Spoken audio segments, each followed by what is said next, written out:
Hey everyone, just completed this TRD push to start button here in red, along with the MESO Customs blackout ring here.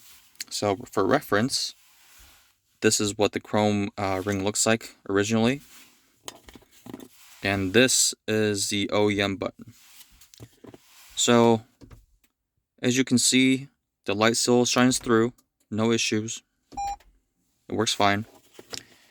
A lot of the videos, well, there weren't too many videos on this, but the easiest and cleanest way to do it is using the provided tool.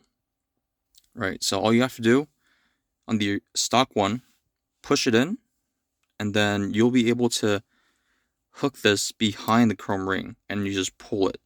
It's not going to damage anything. As you can see, my chrome ring is still intact, just fine. I tried to use plastic tools to get underneath it and pry it out. That didn't work. That ended up, you can see a little bit of gash there. But, yeah, you pop it out and use the tool again to pop out the button from behind. And then you just install backwards, do the same steps backwards. So I think it looks pretty good. I'll have to see if I like it or not. They also offer a black one. I bought it from Facebook because MESO Customs cannot sell anymore. So some other individual sells it on Facebook. If you're interested, I will leave the link in the description below. I think it was about $25 with shipping.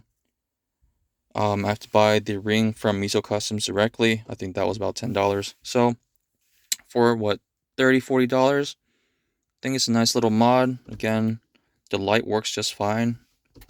The button doesn't feel like it's gonna rub on anything or break anything. So far so good.